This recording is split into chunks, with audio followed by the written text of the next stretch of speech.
Greetings, y'all. It's sundown out in the desert. It's a great place to be out boondocking. And there's the moon. I've been out here for about 6 weeks, traversing from national park to national park. There is such a thing as the Grand Circle to tour as many national parks as you can fit in, but we are only doing 3. It's still amazing to me how little a nomad needs to spend to have great experiences in places like this. It can be a little intimidating or overwhelming at first to learn how to use the apps and all the information that's available online to find good boondocking spots. But just like with anything else in life, the more you practice, the better you get at it, the more confident you feel, and hopefully even become a little spontaneous, like, well, what's down that road? Everybody seems to adopt some favorites of apps.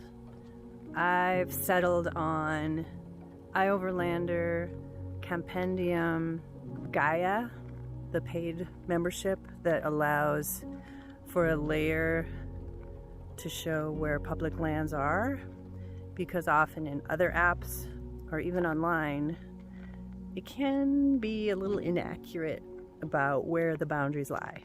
So I'm going to provide some screen captures of those various apps and what helped us decide where we wanted to look. I'm also the kind of nomad, or just person, I guess, who enjoys some artistic expression, and I also enjoy eating out once in a while in places that have some semblance of real food. I'm going to include some footage of that type of experience too for each of these places, in the Grand Canyon, in Bryce, and in Zion. There are also some very unique things that happened in each place, so you'll get to see some of that too. First stop was Grand Canyon. For this campsite location, we relied on the generosity of those folks who post their previous experience with this kind of thing online. I remembered watching some videos about the Coconino Rim before, so clicked on that one. There's directions on how to get there, and voila, a map. I opened the coordinates in Google Maps and saved them, but rather than follow the simple instructions that were provided, I went the long way around and we ended up at a totally different campsite, but it was sweet because it was only 4 miles from the entrance to the park.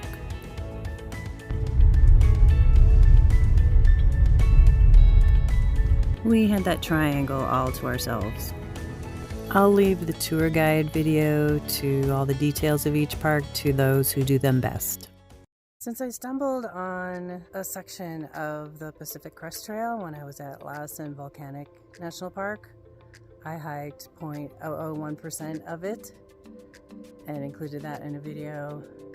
So when I realized that where we were camping was pretty much very near the Arizona Trail, of course I had to do that too. 0.001% or 0.8 miles. I'd read this book a couple months before the trip, so it was fresh in my awareness. If I kept going in that direction, I'd eventually get to Mexico in, what's it say, 676 miles? Maybe someday. Well, it's not an AZT trail marker, but it does say I've gone a mile, so I did my deal. At this bookstore/studio, there was a plein air or open air exhibition of artists who had come to the park and painted what they saw.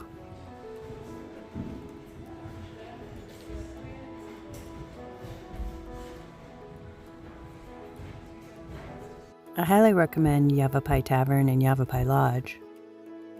It was our restaurant of choice for a couple meals during our stay. We just happened to be in the middle of the path of the annular eclipse in October, I made a short of this if you want to go see it on my channel. Next stop was Bryce Canyon. We used U.S. public lands to help us pinpoint really one of the only public land options in the area. And then double-checked on Gaia to make sure Forest Road 111 really was on National Forest land. I went for a short hike and there we are. All by ourselves, except for our neighbors, the cows, but they did not lick my vehicle this time.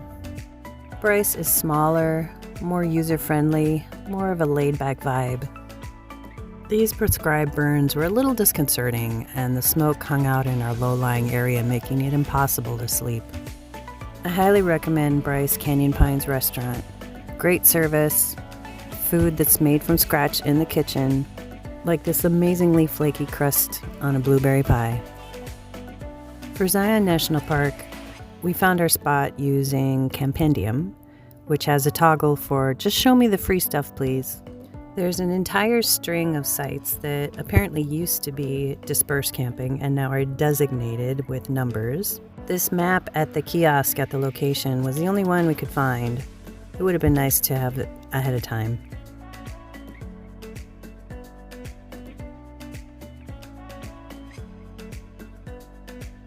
That's our spot, number 21.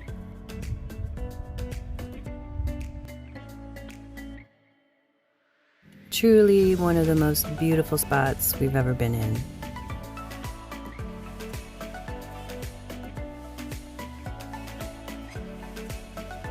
We didn't make it to the visitor center with the 450 parking spaces before they filled up, so we had to pay for parking $25 in the town of Springdale. Just one of the aspects that gave Zion more of a Disneyland feel than any of the other places that we'd been. They did have the same free shuttles that got us around, and I will admit to experiencing some travel fatigue by this point in the trip. I just wasn't able to take in Mama Nature's splendor like I wanted to. I can't imagine what it's like to be on your 7th national park in that many days.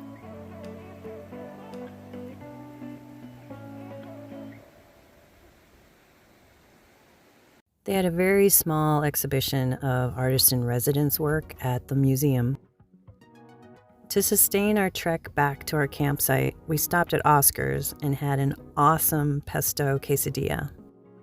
We had seen these signs scattered along the designated dispersed camping area when we first drove in, and I started to get really curious. What is this anyway? I learned that 25 Hours in Frog Hollow is a mountain bike race that was started in 2008 and is usually on the weekend of the time change, so you get an extra hour of riding. Feeling good? I feel good. I feel like I want to ride bicycles in circles for hours. Excellent. And hours. And hours. I've devoured all the blog articles and videos that I can find about this event, and it sounds like a great experience. It seems to capture all the best aspects of building community around something fun, like being a nomad. As soon as you turn 62, you have to get yourself one of these America the Beautiful lifetime passes, including the location where I purchased my pass on the day I turned 62. My pass has more than paid for itself, as well as gotten us 50% off at certain campgrounds when we couldn't find anything else. Using our boondocking skills and our lifetime senior passes, we paid $0 for lodging and $0 for entrance fees. Compared to the frenetic activity that a boondocker can leave behind, the slower pace and the reduced costs of the nomadic lifestyle can be very appealing. It has its ups and downs, just like being in sticks and bricks, but I can't recommend it highly enough.